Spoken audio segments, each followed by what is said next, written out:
our old friend Tesla autopilot, and it's probably one of the most intelligent real-world AI systems in the world. Right, you followed it from the beginning. Yeah, it was one of the most incredible robots in the world and continues to be. Yeah. And it was really exciting. And it was super exciting when it generalized, became more than a robot on four wheels, but a real-world AI system that perceives the world. Yeah. And can have potentially different embodiments. Well, I mean, the really wild thing about the end-to-end training is that it learns to read. Like it can read signs, but we never taught it to read. So, yeah, we never taught it what a car was, or what a person was, or a bicyclist. It learned what all those things are, what all the objects are on the road, from video, just from watching video, just like humans. I mean, humans are photons in, controls out. Like the vast majority of information reaching our brain is from our eyes. And you say, well, what's the output? The output is our motor signals to our sort of fingers and mouth in order to communicate.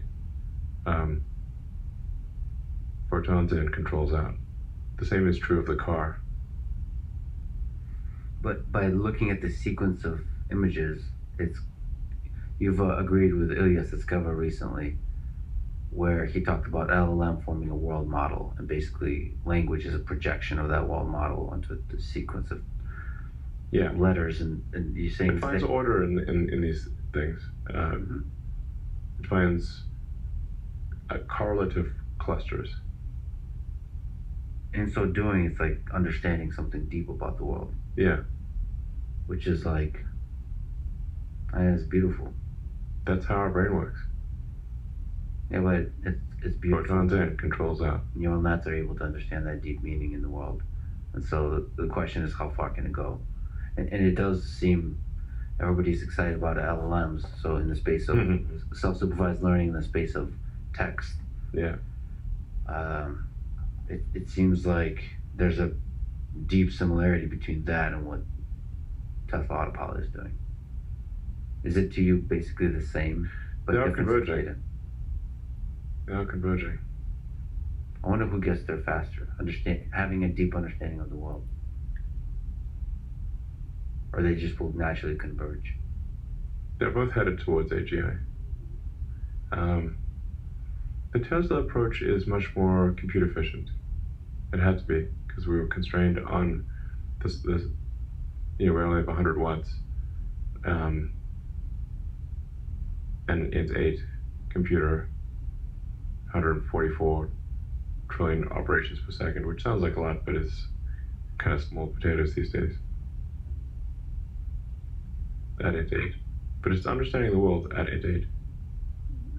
It's only 256 values.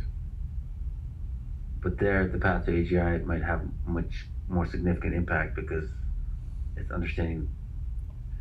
It'll faster understand the real world than will LLMs, and therefore be able to integrate with humans in the real world faster. They're both going to understand the world, but I think Tesla's approach is fundamentally more compute efficient. It had to be. There was no choice. Like, our brain is very compute efficient, very, very energy efficient. So think of like what is our brain able to do?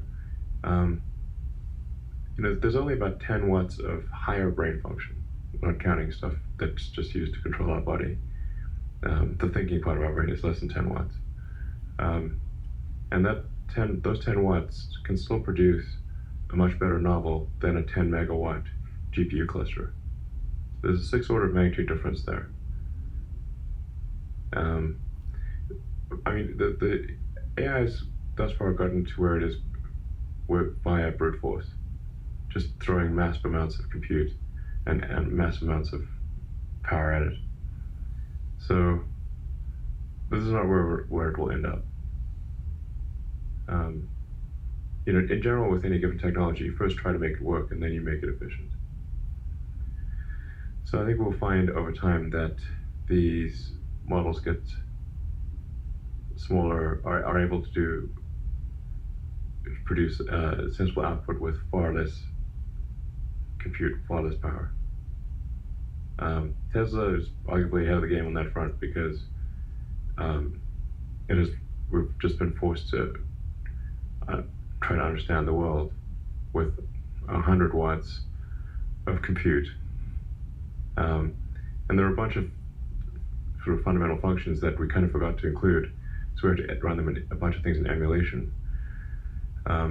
We fixed a bunch of those with hardware 4, and then hardware 5 will be even better.